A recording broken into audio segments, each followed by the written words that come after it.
Come down. Ooh, you make my high come down. Always tripping when you come around. Never have to cut you out like right now. You see, I don't have to drive me. You can say that for your mama. Maybe you should smoke some. Me try the marijuana. I was never you good. The vibe was straight. Showed you a couple of things and they finished change. I treated you right. Everything was a gift from a time to your bag and the color on your lip. Welcome to the Seahawks Man to Man podcast, powered by Blue Wire. Shout out to the new company. My name is Michael-Shawn and You guys can follow me on wherever Elon Musk is calling that app these days. My at name has not changed. It's right there. Boom. Under my chin.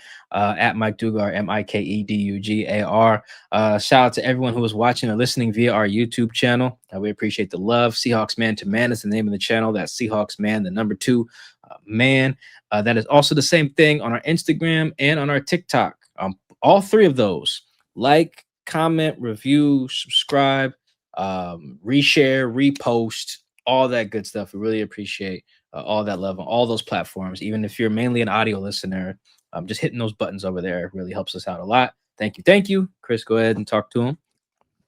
What is going on, everybody? It's your boy, Christopher Kidd. You can follow me on Blue Sky and Twitter at CKIDD206, and that's CKID206. This is our first episode of One Big Thing in a while, where they have lost. I believe it's been since, who did they last lose to? It was the Buccaneers. In week 5. So they hadn't lost since October 5th. Today is the 18th, I believe, in November. Wow, that's a good little run there before they took an L. But they did, as you guys know and saw. So Chris and I have, well, before you tap into this, if you haven't listened to our post-game show, please go do that. It's very important. It's available wherever you're listening or watching this. Chris and I have both watched the tape. We have our kind of one big thing or one big takeaway from the game. That we'll also have our preview show on the back half of this as well, looking ahead to the Tennessee Titans, who stink. They're the perfect get-right game for any team, and including the Seahawks, and they're going to need that. But let's start with our one big thing before we preview the Titans. Chris has been traditionally going first because the Seahawks have been winning. We didn't want to mess up the mojo. We're not going to say that we messed up the mojo. Sam Darnold did that all by himself. But to flip it around, I'll go first, Chris, if that's okay with you setting it off with the one big thing. Absolutely, man. Take it away. All right. So I sent Chris a clip the other day, Monday. I'm not gonna play the whole thing, but it was in reference to Stephen A. just going in on Sam Darnold on First Take, which I thought was enjoyable. Not because he was going in on Sam, but because it was like Chris and I predicted that anyone who had doubts about Sam, like, I can't get it done in that big game, they were just gonna double down on that, and deservedly so. And Stephen A. did, a couple other people did. I mean, some of you guys probably are. I'm sure some Minnesota fans probably are. Probably like, yep, that's Sam for you. He's good when we're rolling, and then when the lights are bright, not so great. And we spent a lot of time on Sam in the post-game show, so don't need to spend too much on just him in particular. However, here to tell you guys, all those people had those doubts, if you're one of them, the film only further supported that claim, buddy. That film was bad. There's obviously some good throws in there. The one-hander to Jax is a good throw. A couple really quick, decisive decisions to A.J. Barner over the middle that moved the chains a couple times, one of them on third down. It wasn't just the worst film in the world, but it was not great. Like, sometimes I watch the game, I'm like, okay, let me go back and look at some stuff. Maybe this doesn't look as bad. Maybe this, I can see what the quarterback was thinking, what the running back was thinking, what Kubiak was maybe thinking with some play sequencing. And no, I didn't feel any of that. So my one big thing is the negative side of this, and it is their red zone offense. Actually, we're going to talk about that today because that was really bad stuff. And two things. It was bad by the Seahawks, good by the Rams. The Rams have a really good red zone / goal line defense. I can look up the number here in a sec, but like, they're just trust me on this. They're very good. And it looked very good in that. Let me see. I got it up now. Their red zone defense, number 2 red zone defense in the league. There you go. Looks like their goal line defense, not as much, but the red zone defense was what really stood out. So they went up against one of the best red zone defenses in the league, and it looked like it. The Seahawks had, pull up my notes, they had 4 possessions in the red zone, and they went field goal, field goal, field goal, and then the touchdown at the end when they were kind of in hurry up mode. And the Rams deserve credit. They do. For what they did. They took away a lot of the obvious reads. They bracketed Jackson when he was isolated on formation. Some good stuff there. I can see why, and I don't know if we talked about this in the post-game show, Chris. I can see why people wanted an illegal contact penalty on Emmanuel Forbes on the goal line fade on one of those in the first half. I didn't get a good look at it in real time. There were a lot of people in my dimensions asked me about it, and then I didn't see it, so I didn't comment. I can see that. I probably would have thrown that, but I also can see why I don't throw that. So otherwise, the Rams did a really good job. And okay, that's part 1. Part 2, I thought the Seahawks left a lot to be as desired in their red zone offense. Now, obviously, the best way to score in the red zone is just to run it, right? They couldn't do that. Really good example of that. It was like 1st and goal in the 7. They tried to hand it to Zach Charbonnet. And Jared Verse just takes Robbie Oots and says, I paid to be in here. You did not. Throws him out of the club and just makes the tackle himself. Just full on, I'm a grown man, you not type of play. Not to say Robbie's not a grown man, but that play was Jared saying, I am more of a growner man today. It was terrible, terrible play for the young buck, and a great play by the reigning defensive rookie of the year, who was a very good player and had a very good game here against the Seahawks. But beyond the run plays, like when they were trying to throw it, I thought this is where some of the stuff we were critical of Sam of, we didn't get to talk about in the post-game show because we didn't have the benefit of the film, but like watching back. So for instance, they had 3rd and 8 from the 12. They put all the important routes to the short side of the field. I think they isolated Cody White on the far side. So, and Cody's chipping. So basically it's 3 people you're mostly looking at: Jax, Cooper, Elijah. It was like we said on the post-game show, Jax runs it out. It's not there. The nickel looks like he covers Coop. That's not there. Elijah runs like a corner route type of thing. That's not there either. So I see why Sam was like, damn, all 3 of my routes are dead. This was 3rd and 8 from the 12. But the problem was when I watched the film of it, I was like, oh, come on, Sam. So what happened was Sam thinks he's about to get pressured and just spins. Does that, the Russell Wilson spin out. And if he had just stayed right there, who would it? I think it's Zach Charbonnet. Yeah, Zach's right there for a check down. Does Zach go pick it up? I'm not sure. But he has a really good chance to go. He might score, honestly. It's 3rd and 8 from the 12. But I think at the very least he gets the first down. And that was one where some of the spinning out of trouble has worked for Sam. For instance, it worked against the Saints, I think, on one play to Jax. It worked against on the 3rd and 9 against the Steelers to AJ Barner. So I don't want to say, hey, dude, never spin out of trouble. That's fine. It works sometimes it doesn't. This is a time when it really didn't need to, I think. Could have stood right in there and just checked it down, and he would have been fine. And that was their first drive that ends in a field goal. The next one they end up having, this is the end of the first half, which, reiterating, like we said in the postgame show, I think the Seahawks played the end of the first half pretty well, like time-wise. I thought they bled the clock right, got close enough. If they'd have scored and like to end it, I think that would have been perfect. I think they handled that fine in terms of timing. Not letting the Rams get the ball back at the end of the first half, I thought was a fine move. Anyway, so they end up on that drive of 3rd and 3 from the 11. Okay, the reads to Jax. Jax is doubled. Again, kudos to the Rams. They watch film. They have a subscription to CBS or Fox or wherever the Seahawks games are on, and they realized number 11 gets the ball a lot, so they doubled him. Great, smart. Sam quickly comes off of that. Cooper Kupp's coming across his face on a shallow route. That's not there either. And again, we get another spin. Tasmanian devil there. Sam was there. We had another spin.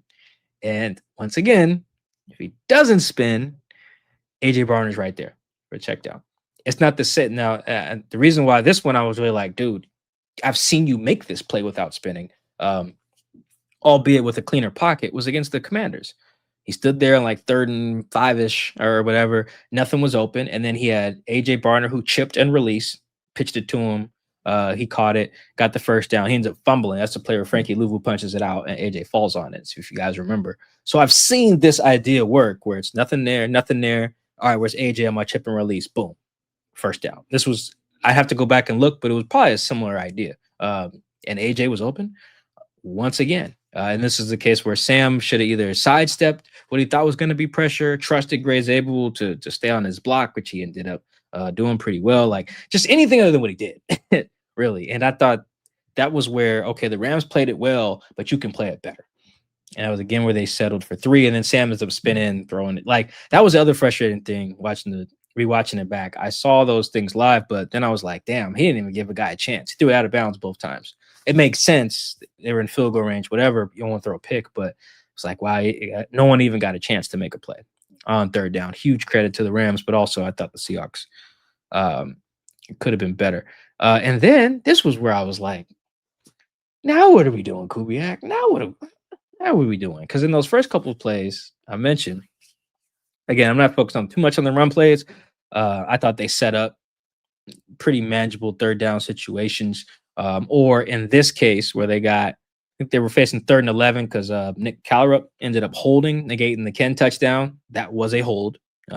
Can't see it on the film, but I double checked the TV copy. Very obvious hold. That no debate there. A second time that Callerup's gotten called for hold too. You got to stop doing that, or they will sit him down. But this one, I got 3rd and 11. So I'm like, all right, maybe you can get a manageable 4th down. You go for it because they're still down in this game at this point. It's in the third quarter. They run like a little out route to AJ Barner for like 5 yards. I'm like, wait, what? And that looked like the first option too. And there's no pressure because it's basically a 3-man rush. So I'm like, all right, you don't get no pressure really.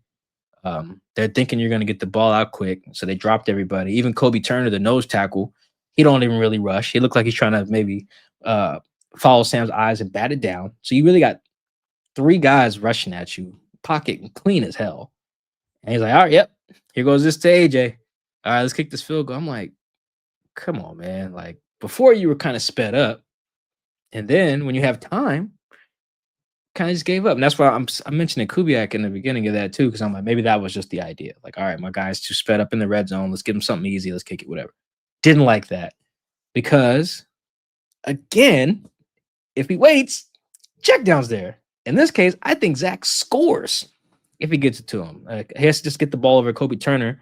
But if you can't throw it over a lineman, don't be a quarterback. So all he's got to do is do that.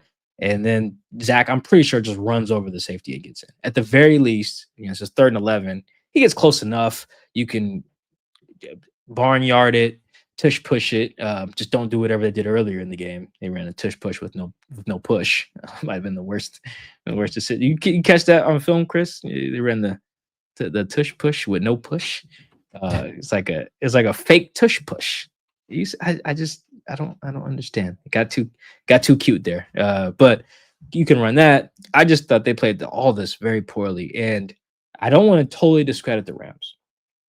The Rams have a great defense. They played really well, but this was, I thought, just more fuel to the Sam in the big game moments thing, because these are plays I've seen him make that you just don't, and that's usually when I am critical. Like, I think it's something upstairs with quarterbacks. Usually it's like sometimes if you just don't play well, yeah, maybe it could be a bunch of reasons. But when they don't make plays I've seen you make, then I'm like, well, all right, what's going on? So it just seemed to get worse and worse the more they got to the red zone. Unfortunately, they were able to get close enough for Ken to just punch it in from 1 yard on the final one. But yeah, it was just a very, very disappointing film rewatch.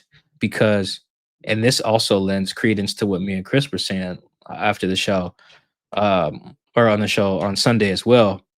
The idea that if you're a Seahawks fan coming away with, well, it took 4 turnovers for them to just barely beat us, we'll be fine. I'm like, the film only allows me to push back on that more from the offensive perspective. I think Seattle defense is fine. I think they'll be fine in the rematch. I think they'll be fine as long as they stay relatively healthy.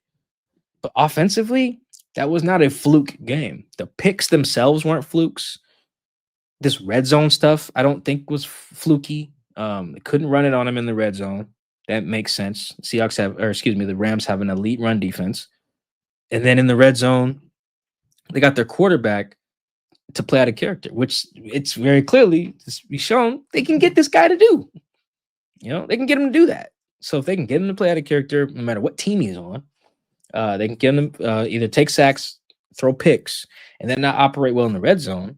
Well, then you actually have a legitimate problem there to me. A fixable one, yes, but I really caution against the whole idea of man, these guys barely beat us and we threw 4 picks. Jason makes that kick, we're good. It's like, well, no, if Jason makes that kick, you guys still would have. I would have had a lot of problems with how they finished that out.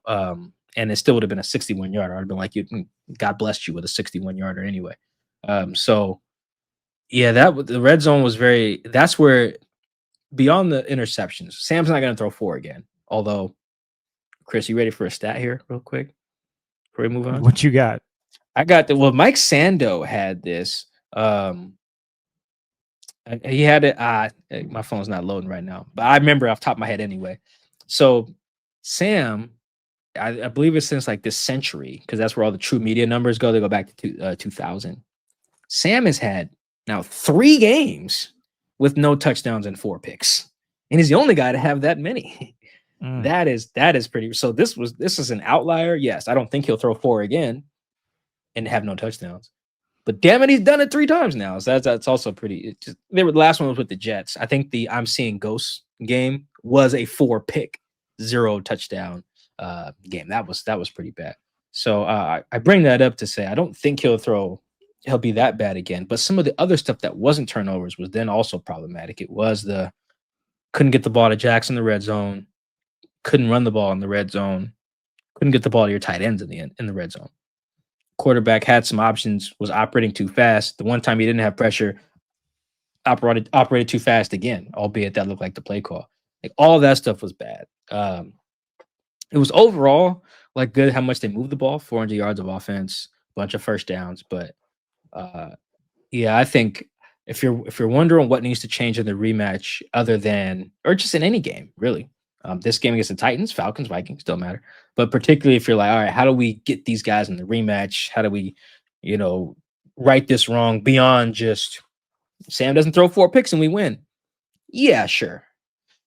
But also operate better in the red zone and you win. I think that's probably more of a focus for me coming out of that. Because, yeah, again, Sam's not going to throw 4 picks again against these guys. I'm pretty sure. But you could stall in the red zone again if you don't fix some of this stuff. Because, again, that Rams red zone defense is very real. So that was my one big thing.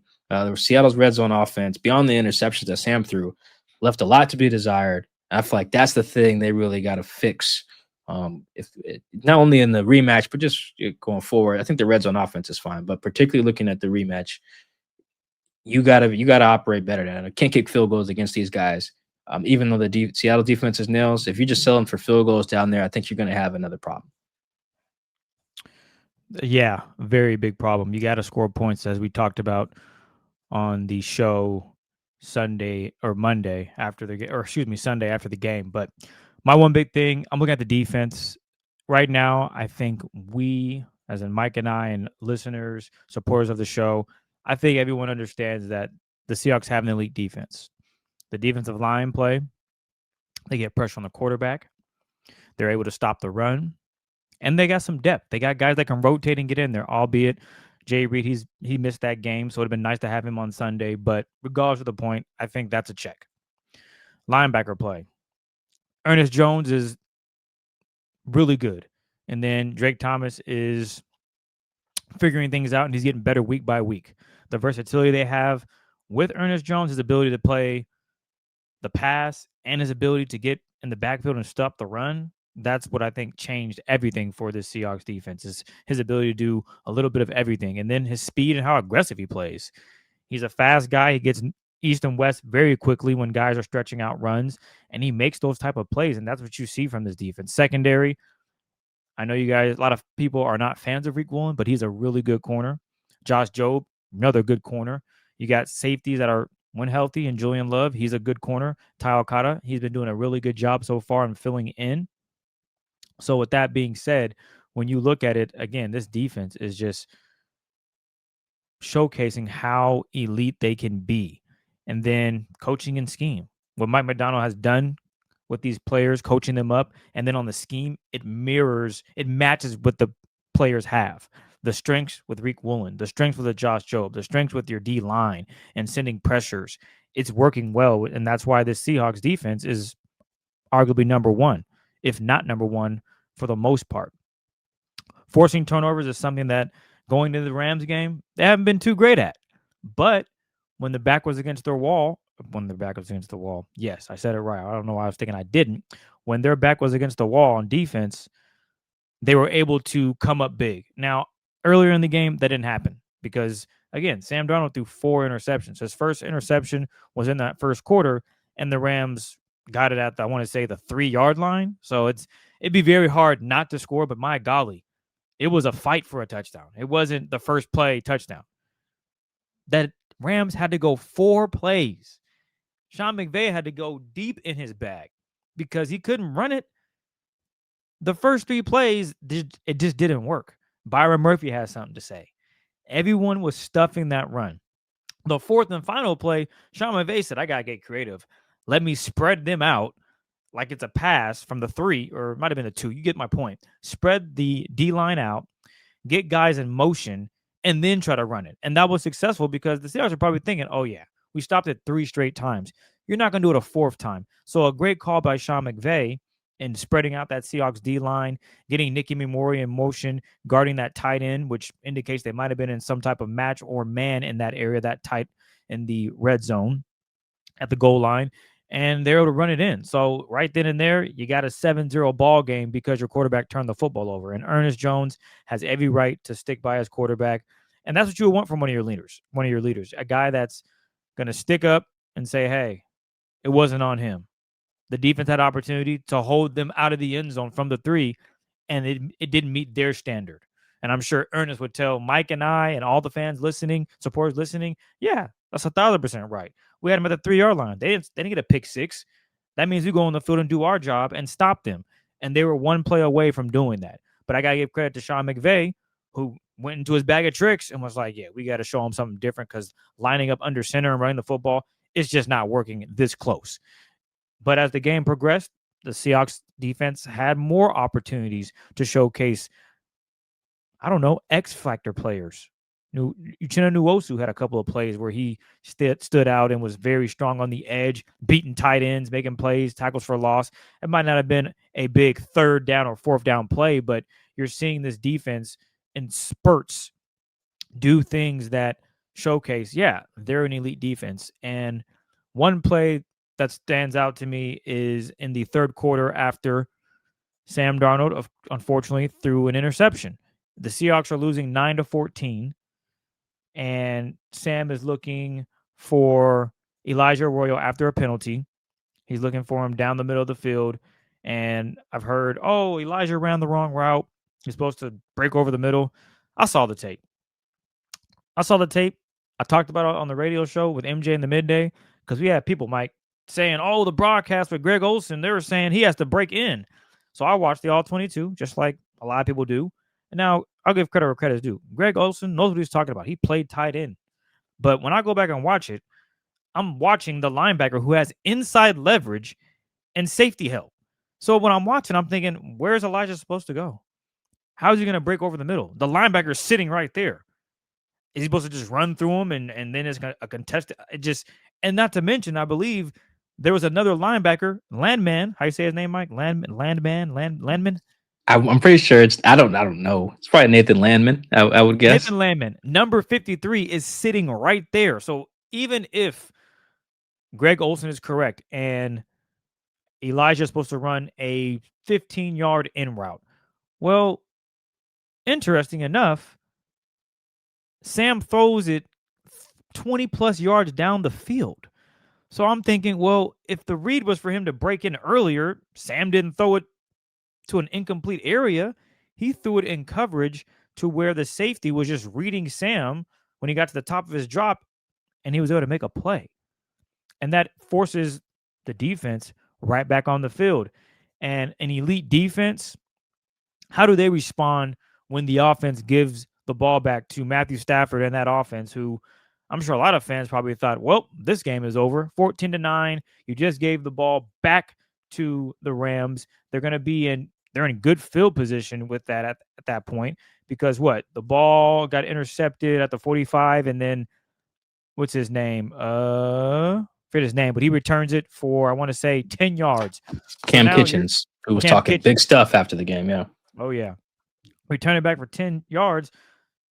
At worst, the Rams are getting 3. Which, okay, the Seahawks are still in the game, but with that potent offense with Devontae Adams, Puka Nacua, the run game, having some success earlier on in the game, as a Seahawks fan, you might be thinking, yeah, this is the nail in the coffin. They're going to go down and score 21-9. They're going to chew some clock maybe.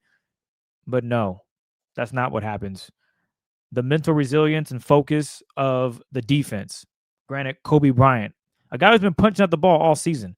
I've been watching a lot of tape, and every play it seems like he's just punching at the ball, punching at it. After the play, during a tackle, he's just trying to get that fumble. And on this particular play, after the offense had turned it over, he had the awareness on the field to attack the football and try to give his offense another chance. And when Puka Nacua catches it, gets upfield, you guessed it. Yep. Kobe's able to go in there and punch the ball out. And they panned to him on the sideline. He was like, I punched the out of that football, because he did. And the ball bounced right where it needed to. Drake Thomas picks it up, and now the Seahawks have another opportunity. But those are championship plays. Those are what's Mike Macdonald's thing that we talked about regarding Devin Witherspoon and how he created this mantra for the most part. I forget what it's called. Something. There's a few. There's a force multiplier. Style no one wants to play. Chasing edges. Nope, you told me Devin Witherspoon is probably the one that created it. He's the catalyst for it, not the creator. Catalyst. It is. Okay. It's got some profanity, so be prepared to bleep. It's hot with HPS. That's where that is what Kobe showcased. HPS, high power beep, and that that just goes back to Mike Macdonald and how this defense wants to play. That playmaker mentality for Kobe, who I don't think has an interception. Oh, actually does have an interception, if I'm not mistaken. But you guys get my point. A guy that realizes the situation the Seahawks are in. Their backs are against the wall. You're going up against a potent offense that's coming in hot and on fire. And right now, the Rams have the lead 14-9, and you need a play. So yeah, guys gonna be raking out the football. And again, you just see the effort from Kobe, who's going in full speed and makes a play, and that's uplifting. I'm sure when they go back and watch the tape, they're going to do that against the Tennessee Titans like crazy. They're going to be trying to go after the football, just try to make it an ugly game and being physical. And that's what I think what an elite defense does. And when they go back and watch the tape, I think they see a lot of positive plays from the defense that says, yeah, we can beat the Los Angeles Rams. I know Devontae Adams had a few drops. Maybe they play better coverage and don't give him those windows. But then again, it's Devontae Adams. I'm glad I didn't see anybody getting upset at Tariq Woolen for getting up that touchdown on Devontae Adams' touchdown, his only catch of the game. Because I'll be honest, there's not a Seahawk on this roster that's stopping that. So let's just make that very clear. You're going to have to either double him and make someone else beat you, but leaving Devontae Adams one-on-one with any DB for the Seahawks is not a recipe for success. I'm sorry. He's just too good. Even if he is 40 years old, he is one of the best route runners in this league, and he's going to catch it and score. Sure, Mike Macdonald can probably have a better play call. I know he trusts his guys, but that's just one. If you're gonna run that type of play 3 different times, I'm sorry, I don't know if Reek or anyone's gonna win once, because there's just so much space, too many ways that he can beat you, unless you have a safety over the top or drop a linebacker underneath. So that's just something that they need to look at, maybe on defensive side of things when they replay them. But again, I'm not mad at Mike Macdonald for having the confidence in a Reek Woolen that is as athletic as they come. Maybe he surprises me and gets an interception. But one-on-one, that's tough. So it was good to see that no one was like, damn, Reek got cooked by Devontae. Devontae is one of them dudes. He's going to be a Hall of Famer when it's all said and done. So let's relax on that. And then also with that elite defense and them being with their backs against the wall a few times in that game, just the energy and leadership. You saw Leonard Williams a few times just pumping himself up, or because there were Seahawks fans that were in the stadium pumping them up. after a turnover, on a big drive where they needed to stop. You just see that, and that's a positive sign that this defense is a defense that they might bend, but they're not going to break, right? They lost 21-19, and the defense had a hell of a lot to say. Hell, towards the end of the game, when Sean McVay's just like, yeah, we just got to run it out. They caught the Seahawks on that jet sweep once with Puka Nacua. That was a really great play call. Caught him on the outside, but he tried it again. And you know who met him in the backfield? When they ran it to the left, and it was successful. They ran to the right, and Kobe was right there. And if they get another first down, that's ball game. But that just shows the resilience and the guys locking in and doing their part. It was hat on a hat, and Kobe just saw it perfectly and read the gap and got in there and made the play. He might have missed a tackle because we've seen Kobe miss tackles. Mike has talked about it. This specific game against the Rams, he missed, I think you said, Mike, 2 tackles earlier, and then after that, he 3. So my apologies. He missed tackles multiple times in that game, but then when it mattered most, he was able to make the play. And that's just championship plays. I know they lost the game, but those are small things that you can look at and say, wow, okay, this defense is special. As I mentioned, stopping the big play. That's a big play right there. Stopping Puka Nacua and forcing the Rams to have to punt the football, giving the Seahawks another chance. Unfortunately, Michael Dixon swapped jerseys and ended up playing for the Rams on that last punt because it went to the 1. But you guys understand my point. They've been solid all season, and even when things were not looking good, key moments when you saw an elite defense showing their value, the goal line stand. Although it ended up in a touchdown because Sean McVay had to go deep in his bag, call a shotgun run, try to spread the Seahawks defense out, it worked out for them. And the red zone defense, for the most part, solid as well. And not to mention, the Rams didn't really do much. Once the game got real tight, it's not as if the Rams exploded for anything crazy. They kind of just got stuck in a rut.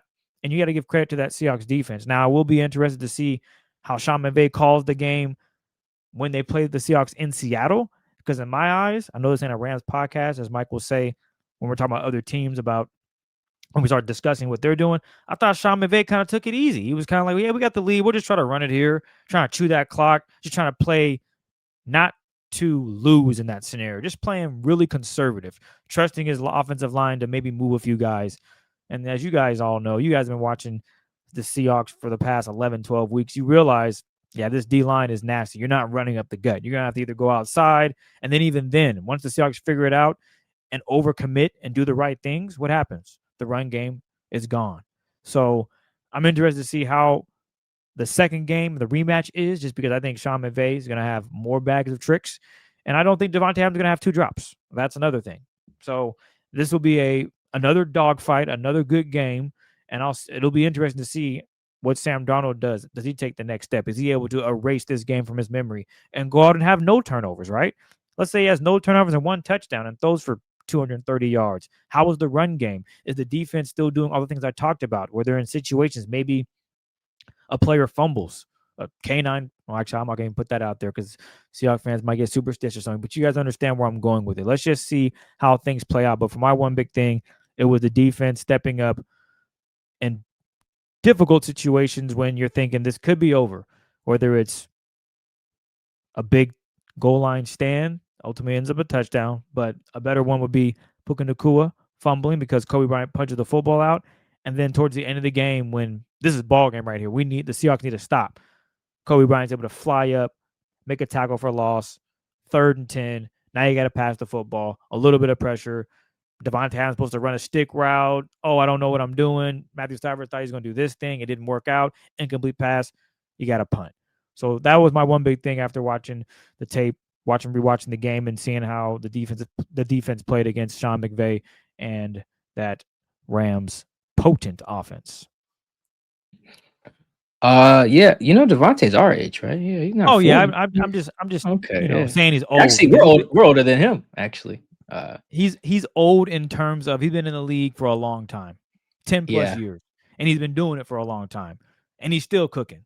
So yeah, this is year 12 for him. Kind of like your joke when you say a guy's like 50. That was my joke of saying he's old, even though he is our age and we're older. Because I think he's 32. So he turns 34 Christmas Eve. Actually, he's got a Christmas Eve birthday. Oh, he's older than me by no, he's younger than us. I thought you said he turned 34. Turns 33. Sorry. Oh, okay. If I did say that, yeah, he turns 33. Thing I was gonna bring up something. Oh, I found the stat, y'all, just to clear this up. Sam, yes, is correct. This is the third time in Sam's career he threw exactly 0 touchdown passes and 4 interceptions. More than anyone else since 2000. So yes, I had it right. Yes, in this century. There's been 56 instances of that.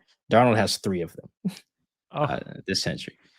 That's not a good stat to have. That's an awful one. Shout out to Mike Sandler for digging that up. That just kind of perspective. I don't know, but that's rough, man. Again, I don't think he'll ever throw 4 again. And if he do, it won't be with 0 touchdowns. That's for sure. I think he'll at least put the ball in the end zone. But that's pretty rough there.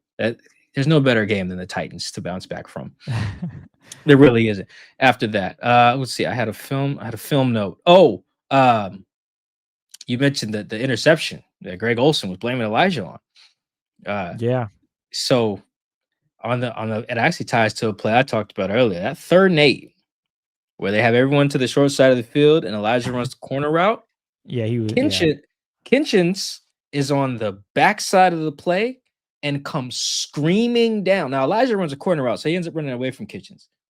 But Kinchins was screaming down because he was like, if he clears this linebacker and breaks in, I'm gonna pick this off. That was in the first quarter. So you're right. I won't call him that. Greg Olsen knows football. He's forgotten more football than you and I will ever know. However, Cam Kinchins was ready for that route. Yes. It don't matter where Elijah. He could have did a cartwheel, backflip, breakdanced on that in cut. It could have been the best in cut ever.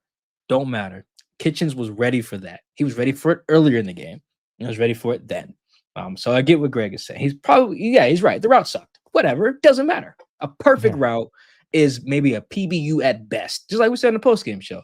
It really just depends on what Kitchens wanted to do. If he wants to take Elijah's head off or catch the ball. Because he's got a dealer's choice. And who's to say that linebacker doesn't turn his head? Because he's playing inside leverage. Like he's literally playing inside with another linebacker, number 53, Landman, right there. So like the play is okay. You go over the middle. Now what? There's 3 Rams right there. You're telling me he's gonna make the catch? Like Sam still threw a terrible ball, regardless of where the route was supposed to go. If you ask me, I think Elijah did him a service. He ran up the field and pushed it because in that scenario, he wasn't open if he runs across the middle of the field. It's just not there. So I'm not saying Greg is wrong, but I'm like, bro, the tape. Now I'll say it. I'll say he's wrong. I would love to ask Elijah, like, hey, off the record, what was that route supposed to be? Oh, cool. Okay, cool. Thank you. Yeah, because I wasn't there. I'm just watching the tape, and I'm like, yeah, he can run an in route where? You going to have to run through him and then hope that it's a PI? I mean, that's probably the best case scenario. There's no way he catches the ball for sure. Oh, no. There's no scenarios in which that's and I kept slowing it down. Like, where are you supposed to break in? Like, is he supposed to do a drag? Like, that's the only way he's wide open if he does a drag. That's the only one that I'm like, okay, a drag, but not 10 yards, not 15, damn sure not 20. And like I said, Elijah did Sam a service. He just kept running. He was like, well, I can't get to the inside of the field. Like, they have that shut down. So I'm going to just option it and keep going to the seam. And then Sam just threw it inside anyway, which it was 1st and long anyway. So as you mentioned, 1st and 20, on the post-game show, that was a bad throw from the rip because it's 1st down. Throw it away. I think the route is supposed to break in, and it's supposed to be that route. If you guys watch the Cowboys documentary, when Michael Irvin says when they do his segment, it's supposed to be like that bang 8 route that Mike was living off of. Yeah, I think it's supposed to be that. But the reason why I'm like, it don't matter if he ran that is, Kinchins is breaking on that. He was breaking on it all game. He was ready for that. That also goes to why I feel like it's not Sunday wasn't fluky from the quarterback's perspective. Those guys knew what he wanted to do and were ready for it. It doesn't mean they can't go. They can go beat the Rams in week 16. Hopefully that's coming off clear. They can, but I really caution against the whole this was a fluky win by it wasn't. Because they're looking at this tape too and saying, Devontae catches the ball, we win. Like there's some other, like the Seahawks really got one big run. That was it. Chris and I mentioned, maybe it was just me. I said that I like the run game, post game. that's one of those things. I went back, watched the film. Chris, their run game was not good Yeah, I even against these screwed that guys. up, and I kind of said that on the air today when I was talking about. I was like, "Oh, the Steelers had a solid run game," and then I'm watching the film. I'm like, "Oh my god, Abe's on his ass a couple of times." You got Cooper Kupp forgetting which team he plays for. You just have multiple instances where you're like, Robbie Oots for just not blocking anybody on "Yeah, several poor, plays. poor Robbie, man. Number 0, number 8, just whooping his ass." I'm like, "Yo, weight room? I don't know. It just wasn't a good day for him on film." So I know they're gonna poor Titans. I feel sorry for those linebackers. They're gonna either have they're gonna have a bad day. I'll just leave it at that. It might be a really bad day. It might see a lot of pancakes because Yeah, the offensive line's gonna be pissed. They see the tape. Me and Mike watch it, and they're like, "Damn, okay." Well, imagine how they feel when you have a coach. What the are you doing? You know. So I'm not saying that's how all coaches talk, but you guys get the yeah. stereotype of playing Somebody like, is probably talking like that this week. Yeah, yeah, somebody. you guys know how it goes down in the locker room when you play bad. It's not gonna be all, "Hey man, you can do better. You're not 8 years old. You're a grown ass man. Make the play. Do your job." I know they get paid Yeah, too, but number 53 weighs 240. How much does Abe weigh? 300 pounds and is a locomotive. You should not be getting put on your ass by anybody that small. It should be you putting him on his ass, and K9 should be scoring. And that's what it should look like. yeah. There was a few plays in that game where if someone just makes a block, an easy Oh, block, oh, Ken, Ken has like 200 yards in that game. oh my Uh, gosh. The small yeah, things, no, Mike. yeah. No one just blocked Cam Curl on those third down. Execution. It was just, yeah. It was not good. Beyond the holding call. Yeah. So you're right. The Titans are. This could get ugly.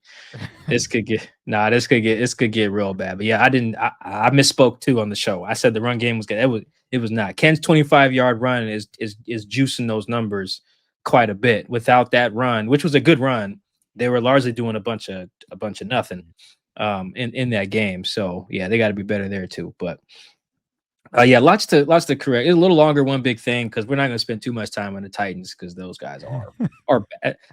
I think the focus this week should be the Seahawks and them getting right, staying hot on defense. Like Chris mentioned, that was a really good defensive performance. That's a championship level defense. I think so. I think that's championship level defense. As long as the offense does its part, this is a team that can win some ball games, plural, in January. So hopefully they get those things right this week, next week, and that rematch, baby. Ooh, that's gonna be big. I can't wait. Don't overlook the Colts and the Vikings, though. Those defenses are good as well. So the offense has some challenges coming. Falcons team stinks, but they do. I watched the Falcons. I rewatched the Panthers game. I was like, these guys are bad. Their numbers are bad. Their film is bad. The TV copy's bad. They're bad. They should fire their coach. Anyway, not a Falcons pod. That's like Chris mentioned that I like to say. So that's our one big things from the show. Now we will look ahead a little bit and talk a little about Seattle's upcoming opponent, the Tennessee Titans, who are, let me get this right, I believe they are 1-9. Ugh, things not going well over there in Nashville. So let's look ahead and preview the upcoming opponent. All right. Without further ado, we're going to get to our preview segment of the show. The Seahawks are heading to Nashville to play the Tennessee Titans. So to preview a team that Chris and I do not watch regularly, we have our guy, the homie, making his return to the Seahawks Man-to-Man podcast. That's our guy, Ben Arthur, national NFL reporter for Fox Sports. Now get that national in there. What's up, my guy? Yes, How you doing over there? I'm good. It's so good to see you guys. It's been forever since I've been on. I think the last time I was on, maybe I was still at the Tennessean covering the Titans. Yeah. So it's been at least a couple years since I've been on. So excited to be here. Appreciate you guys having me. Absolutely, yeah, man. It feels good, man. I be scrolling Instagram sometimes. Fox will have that graphic where like, here's the top 5 this, or the top 10 that, and then I'll look and be like, oh, that was by Ben. That's Ben on the Fox Sports Instagram. There you go, getting that love on there. We just need you on the herd with Colin here, and then we really cooking. Yeah, would love to get on the TV Fox Sports like TV shows. Usually they've like when they've talked about my stories and whatnot, they'll kind of give me credit, but like they've never had any of the writers on the show. So I mean, hopefully soon we can change that. Yeah, man, they show you're doing good stuff over there. I enjoyed watching the Denver game with Cam Ward's family, week 1. That was great. I was looking forward forward to that. I think you had something on the Lions culture a couple weeks ago. We were reading that. Mhm. So yeah, man, you're doing it. All right. Well, you're in Nashville. You're based in Nashville. You watch this team, this Titans team. Let's try to. We all can probably agree they're gonna get the snot bit out of them. That's at least what we think. But I watched. I told you. I texted you earlier this weekend. I said I'm not about to watch no Titans film. But I lied to you. I did watch some Titan stuff. Did you That do what I text. told you to do if you were going to Uh, watch it? I did not. I did not. Oh, I'm trying to chill on the beer a little bit. I'm Okay. getting a dad belly. So I haven't been Got drinking it. as much. Also, small kids. Anyway, but Yeah. I did watch. Did watch. And that Texans game wasn't that bad. They ended up losing. But I remember watching it live via like Red Zone. And then watching it back to just today before we had you on. The Titans had the ball at like the 5, down like 8 with a chance. I was like, come on, Cam, give me something. Lead them down there. And as you know, he made some big throws, had a big scramble, big throw to Chig for like 39 yards on the 3rd and a million. Daniil Hunter smacking him in the like big boy stuff. Yeah. Touchdown, 2-point conversion on that. Like I was like, oh, this is it. And their defense got walked down because they stink. But that from Cam was good. So you've watched Cam all year. Was that maybe something to build off of? Walking down the best scoring defense in the league, on Sunday like he did. I definitely think it's something to build off of, that 95-yard scoring drive against the number 1 scoring defense in the NFL, particularly that throw to Chigokonkwo that you mentioned, getting just drilled by Daniil Hunter across his body, just really threaded that ball. And I think that ball traveled like 50-something air yards, his kind of longest throw by air yards this year. And so I think I look at that drive and that throw in particular as kind of what I think Cam can be. We've seen that there have been several flashes. We've seen big boy throws, as you've said. There was, that touch. If you remember, I think it was early in the first few weeks of the season against the Rams at home. He was kind of scrambling to his right and then threw across his body to the end zone for a touchdown. And we know how good the Rams defense is against the Broncos in the season opener. They had the number 2 scoring defense, I believe. Did some good stuff against them. The Broncos defenders said a lot of good things about him. So like you see the flashes, you see the moments, you see the potential, you see what the Titans believe, why they believed in him, and from talking to people around him, like he just seems to be made of the right stuff, especially when you go into a situation like Tennessee when there is so much incompetence around you. He does seem to be made of the right stuff, but he has a long way to go to maximizing that potential. Part of it is, like I said, the incompetence around him. It's the coaching. It's maybe the conservatism in the play calling. It's personnel deficiency stuff, right? The O-line, a lot of penalty issues, false starts. What was an issue this past game against the Texans? I mean, the receiving core is not good at all, and they just lost Calvin Ridley for the year, who had just missed several games, came back, and then like his 10th snap of the game is out for the year. And so his most reliable receivers have been day 3 rookies, his most reliable receivers. And so, and then, yeah, his defense isn't very good, maybe isn't getting the kind of run game support that you would want in a rookie quarterback. So there's a lot going on around him, but there are things he can work on. It's the footwork. That's been something the Titans have been really trying to work with him on, getting that more consistent. The timing of the routes. It's kind of the big play hunting at times, waiting, trying to scramble around, move around, waiting for something to develop, and that ends up being a big sack. I believe he leads the NFL in yards lost to sacks this year. It's kind of the blessing and the curse with Cam, because he has the unique ability to kind of make magic happen out of nothing. But that's also that can be a downside, right? When there isn't really anything there and he's waiting too long, and then he gets hit and it's a loss of 12, 13 yards. And then all of a sudden you're super, super far behind the stick. So it's a lot to take in with Cam right now. I think to kind of sum that all up, I do see a lot of talent and potential, and you see the tools, you see the flashes. We saw it this past week against the Texans, but the Titans are going to have to do better around him coaching wise. And then, on a personal basis, Cam is going to have to do some stuff this offseason, maybe getting we know those QB guru coaches out there. Maybe he links up with one of those folks, really, really hammers in on the footwork stuff. But yeah, it's been quite the roller coaster for Cam in Nashville. Let me give you some numbers real quick, Chris, before you go here, because this is context I didn't realize because I don't follow the Titans. So Cam's first 4 games this year were against the Broncos, Rams, Colts, Texans.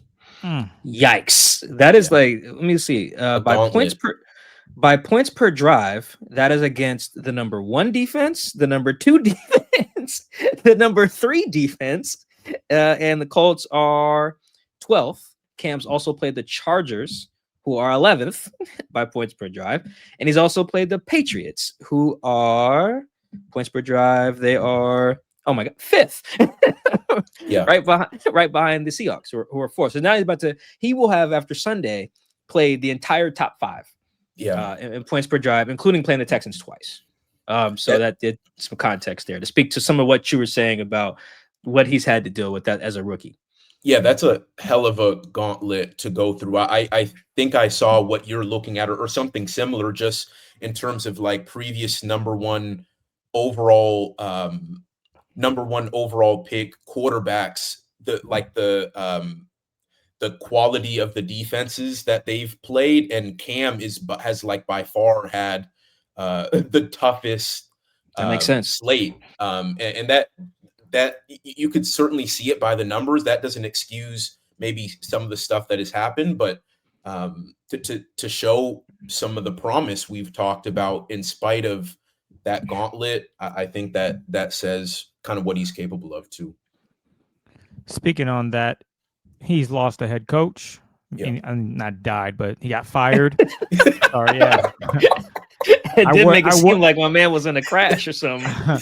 I worded that poorly. Their head coach was fired. You lose your wide receiver. He gets hurt, out for the season. He's dealt with a lot this season, and they're not winning games. How has he handled that? As Mike just mentioned, he's played against elite defenses from the rip. How has he handled that, and how do you expect him to handle that going up against the Seahawks, who pride themselves in sending multiple pressures? And then when it's 3rd and long, Mike McDonald sends the house. But even then, it's maybe 5 guys, but it's someone that is not checked at the line of scrimmage that comes free. So how has he handled that, and how do you think he's going to handle that Sunday against the Seahawks? I think he's handled it well. I mean, he's definitely very even-keeled, like doesn't get too high or too low, and that's not just cliche, like a lot of people say that about guys, but he literally doesn't get too high or too low. Like, the one win they got, or just throughout the losses and the frustration and not being able to do anything offensively. Like he's had a very consistent demeanor, which is something you want to see in your quarterback, right? Like he's not going to get swept up in the emotions of the moment. He's going to be the same guy throughout. And so I think that's been a real positive. And then he's slowly but surely, and I know the overall numbers don't look that great, but like, over the last several weeks, he's kind of made strides. Like, whether it's being able to hit the checkdowns more, like not going big play hunting or not taking those bad sacks, or being a little bit better with the ball security. I think we've seen little ways that he's improved every game. We haven't seen like that massive leap where he's like put together maybe a full game, but I think slowly but surely you've seen beyond the flashes, steady improvement. And that's all you can ask for with all the change that's happened and the injuries that have happened and just being so bad as a team. Like this whole, even entering the year, this year was always going to be about how does Cam Ward develop? Like, even if they were going to go on a run like the Texans did when CJ was a rookie, or the Commanders did last year when Jaden was a rookie, like all that aside, like it was always going to be about like, okay, is Cam showing, is he progressing? Like, because if he's not progressing, the season is lost. Even if you win, a good chunk of games and the defense is doing well or whatever, if that's happening and Cam isn't progressing, then it's a failed season.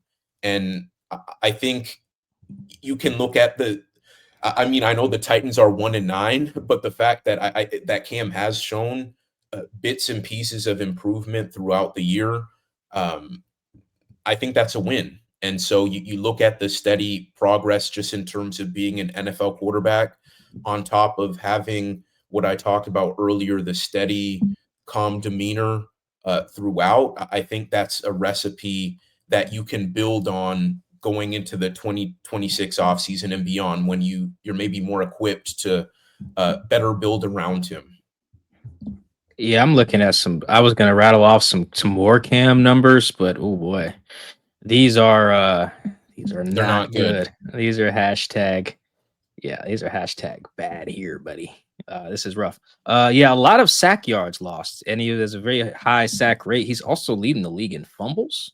Apparently. Yeah, that's one thing, and it's like most of those lost fumbles aren't like caused by anything. Like it's just kind of like him losing the ball, like him taking the snap, maybe looking for a guy, and then just loses the ball, which is kind of nuts. But that's been a thing. Yeah, that's been a thing for sure. I have a number on that too. I was looking it up, waiting for True Media to load. So Cam Ward leads the league in sack yardage. Well, he might actually lead the league in total sacks too. Let's see, total sacks here, 41. That's a lot. Yeah, 41 sacks, which is the most in the league. For what it's worth, Drake May's at 36, so not that far off. But in terms of sack yardage, yeah, Cam's at 318 yards loss on sacks. Jesus Christ. Now, to put that in perspective here, Sam Darnold is only at 62 yards total. Oh my God. On Sam, the sack yardage. Nuts. Yeah, Sam's only been sacked 10 times, which is probably the lowest in the league. Yes, it is. It's the lowest in the league. So we're looking at juxtaposition is here, fellas. The guy who gets sacked the most versus the guy who gets sacked the least. Also, I was looking it up to the supporting cast point you were mentioning, Ben. The Titans are bottom 3. I have here bottom 3 or 4 in running back rush yards. So he's not getting any support there, which is what like it's everything when Pete Carroll talks about bringing in young QBs, like everything that you're supposed to do to support them, give them a run game, give them a defense. They're just doing none of that. Which is why we're seeing the results that we are seeing. So hopefully they can at least try to give the guy some help there, because he does show some flashes, as you said. That Rams throw, that touchdown you mentioned, is probably like, or who was that? Is the Colts or the Rams, where he like scrambles, throws it back across his body? The Rams. That was against the Rams. There we go. Yeah, that's probably unsustainable. Just because that's definitely unsustainable. Yeah, you just don't do that. But like the throw to Chig on Sunday, that's big boy ball right there on 3rd and long. Got to have a situation. So hopefully a little bit more of that, because otherwise, I could go all day here on the bad numbers. It's not great, but good thing. Let's flip this, because I do think, I was talking to Chris about this before we had you on. This is a pretty relevant game for the Seahawks' interior offensive line. Going all the way back to the joint practice last year, they're probably going to be playing a lot of the guys that were in that practice. Gray Zabel's hurt. I'd be very surprised if I'm wrong. Whatever. I'd be very surprised if Gray Zabel plays on Sunday. He looked hurt, looked bad, right? So even if he's day to day for now, according to Mac McDonald, you could get a scenario where Christian Haynes is starting at left guard, Oluwatimi, their backup centers in there, it's right there in the middle, and then you got Anthony Bradford, who played poorly in that joint practice last year against this Titans O-line, which, looking at the game book from the last game, is largely the same. Looks like you got Sebastian Joseph Day, Tavondre Sweat, Jeffery Simmons. Like, this is largely the same collection of cats, most notably Simmons. So you got that against a not very good interior offensive line. Like, what have you seen from the Jeffery, who's playing really well statistically? It looks like Jeffery, Sweat, Day. Like, on a team that doesn't have many good things, Mhm. maybe is that one of their strong suits right now? Yeah, the Titans don't do anything well, really, but that's the one thing to where that interior defensive line, that's kind of their path to wrecking a game because Jeffery Simmons is like a top 5, if not a top 3 defensive tackle in the NFL. And before he got hurt, he just returned this past week after missing several games due to injury. But before that, he was playing at a defensive player of the year level. And he's always been kind of a dominant player. And yeah, I remember those joint practices with the Seahawks last year. And if you remember, Mike, I don't think Laken Tomlinson isn't still with the Seahawks, is he? No, he's with the Texans. Oh, That line that they were oh just yeah, beating yeah. up on. Yeah, but if you remember, there was that video that went viral of him just like throwing like it was so crazy. I'd never seen something like that where he just threw him like straight up, just threw him. Like that's the kind of disruptive force that Jeff Simmons is. In the run game, in the pass game, and he's relentless. Like he's one of those guys that really finishes plays. You've seen him hawk down, like track down running backs from like the opposite side of the line, and like he plays extremely hard. So for a guy as good as he is, like all pro talent, to play as hard as he does too, yeah, that could be an issue. That's definitely the Titans' path to slowing down this really prolific Seahawks offense because in the back end, the Titans are just doo doo. Like they're not like they can't stop anyone, bro. Like they really can't stop anyone, and like their secondary, it's just not good at all. Like Quanche Diggs is no longer in the picture. They traded Jarvis Brownlee Jr., who's a really, really good second-year cornerback who I guess wasn't a culture fit for them, and so they traded him to the Jets. Roger McCreary, who was their number 1 nickel, they traded him to the Rams. L'Jarius Sneed, who's supposed to have been their number 1 corner the last 2 years. If you remember, he came into Tennessee from Kansas City with that big trade. Titans gave up a 3rd-round pick for him. He's played just 12 games in 12 years, or 12 games in 2 years, and just hasn't been all that good and available for the Titans, and he's on IR. And so, yeah, everyone's been able to do whatever they want against the secondary, and so the Titans' path to at least slowing down the Seahawks, it's going to start with Jeff Simmons up front and Devondre Sweat, really promising second-year nose tackle too. It's going to be those guys who are going to have to do well to really make something shake because defense isn't that good overall. The Titans just can't score points. They can barely score 2 touchdowns. I think they've only scored 20 points 4 times this season. And yeah, special teams might have to make something shake too. It's really going to have to be defense and special teams that they're going to have to lean on. Wow. Yeah, to your point about that, yeah, the Titans are averaging 14.3 points per game. That is the lowest in the league by points per drive. They are at 1.21 points per drive. I like that number because it removes like anything from special teams or defense into the numbers. Teams that they are worse than, well, all of them, but notably the Cleveland Browns and also the Las Vegas Raiders, the Saints, the Jets, like other teams who are playing pretty bad there. So I actually found we can put it when we put the show out. We can clip it in there. I found the Simmons clip. I forgot I screen recorded it because his agent, I think, is who posted it on Instagram, and Jeffrey saved it. Yeah, he just smacks Laken Tomlinson in the head. I'm watching it now. Tosses him aside. But notable to the point I was making earlier, you know who's playing center in that clip? Well, it's a pass rush clip, so it's really just a one-on-one rep. But you know who's playing center in that rep is Olu. Who's playing right guard in that rep is Christian Haynes. So again, it's the same guys we could see on Sunday playing, and it's as much as the Seahawks offensive line is revamped and a lot better, you're going to be looking at a lot of the same guys from last year that had trouble with with the Titans front, I think Anthony Bradford like lost his job after that first day of practice. They're like, Man.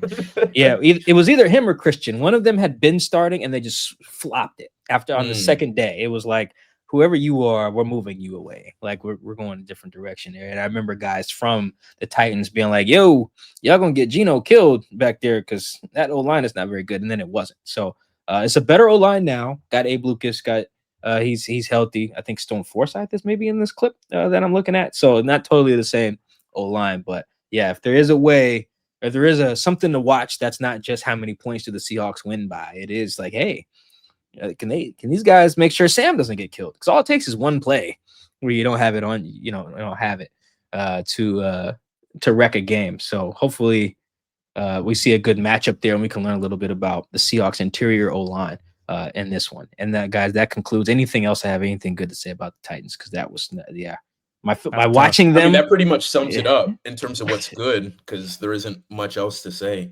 Besides individual young players, there isn't a whole lot. So, I'll make it easy for you, Ben. We'll do a quick over under, and then I'll figure out who you think is gonna win. I can guess it's gonna be Seahawks. But anywho, over under 190 passing yards for Cam Ward. Under. Oof. No, I can't be mad at that. His average, I think, is 195. So yeah, we'll go under there. And who do you have winning the game? And give us a score. Seahawks. Surprise, surprise. I'm gonna say. Well, what's the line before he goes? The line right now, Seahawks minus 13.5. 2 touchdowns. Yeah, that's what I was gonna say. I was gonna say probably 14-point game. I'll say like 30-16. Oh, so right on the nose there. Yeah, and that's more than probably what a lot of people will think the Titans can score, 16. But I'm gonna say they'll get to 16. But yeah, at least 2 scores. 2-score loss. All right. Yeah. And I'm looking. Oh, wow, man. That's a great stat there about how many times they scored 20. They scored 20 against the Colts, lost 20-41. Beat the Cardinals. That's a bad loss. 22. They loved that they were given that game by the. Yeah. I saw Yeah, that was nuts. That was rough. That's where my man fumbles the ball, right? Yep. Yeah, DeMarcado, I think that was. Yep. Fumbles at the goal line there. Tyler Lockett, I believe, falls on a fumble for a touchdown. Yeah, for a touchdown. Yeah, in that game. Yeah, I mean, sometimes the football gods are on your side. Yeah. That was definitely one of those games. Otherwise, not great. What was the other time they scored? Against the Chargers, 20-27 there. So they actually led in that game. Yeah. Did they really? Yeah, good for them. That's another good that's another good defense, though, by the way. I mean, I didn't realize the defenses Cam had played. That's definitely not like, I mean, it's instructive here because he's about to play a top 5 defense. But yeah, I mean, got the Browns after this, and got the Jags that just beat the snot out of Herbo, Justin Herbert. Got the Chiefs defense, which is also good. It's not easy, man. Yeah, it's not easy for him at all. That's and it will not be easier on Sunday. Yeah, it will not be. So that has been. Before we let you out of here, you got anything you want to plug? Any work coming? It doesn't have to be on this particular game. Same thing you got. You're a national reporter now, so you can write about anything. So anything you got, want to plug the pod, do that. This floor is yours. Yeah, I wouldn't say anything in particular. As far as NFL on Fox goes, I mean, I'm currently in Indianapolis doing some reporting on the Colts.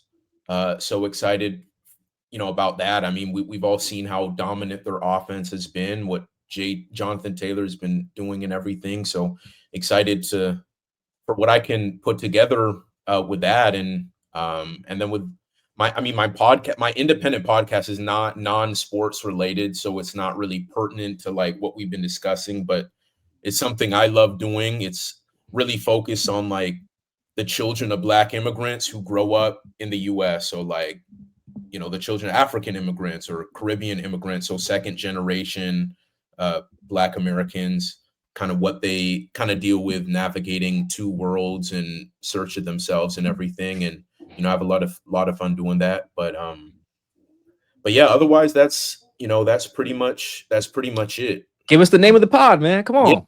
Yeah, it's called Bridge to Self. So the number 2. There we go. I was waiting on it. Give us the name of the pod, baby. Yeah. So I didn't even realize I didn't. Yeah, my bad. There you But go. yeah, it's Well, Bridge no, to you Self. good. Yeah, Bridge to Self. Thank you. Yeah, make sure you guys go subscribe to that. It don't gotta be sports related. This game ain't that compelling anyway. Man. Just watch it, listen to something else heading into it, For but sure, yeah, for man. sure. Thank you for joining us. We're very proud of you. I'll see you on Sunday. And everyone, thank you so much for tapping in the Seahawks Man to Man podcast. Make sure you subscribe, like, review, comment, share on our Instagram, TikTok, YouTube. That's Seahawks Man to Man, Seahawks Man, the number 2. Man, we appreciate the love and support. As always, going to plug the book. Do I have any books near me? I do. I got one book. There you go. Thank you, Chris, There you as go. well. If you guys want books, DM me now so I can pack them. I will give them to you at the stadium on Sunday. Oh, you do personal delivery? Oh man. Every week. Oh man. Every Okay. week. Yeah. I That's gotta what's meet the up. people in person. People want signed copies. That's what it Okay, is. got it. So I want to meet them. A lot of people who can't come to Seattle games. They're like, hey, I live in Virginia. I live in Nashville. I live in Atlanta. So can I come to the game, get a book? Yep, I have them in my bag every week. So shout out to everyone who's been buying books. You can get them from me in person at the stadium. So I appreciate you guys for listening. Hit me up if you want a book. Thank you to Ben. I'll see you on Sunday. We'll catch you guys on our Standout Plays segment. That's a YouTube exclusive, dropping on Friday. Peace.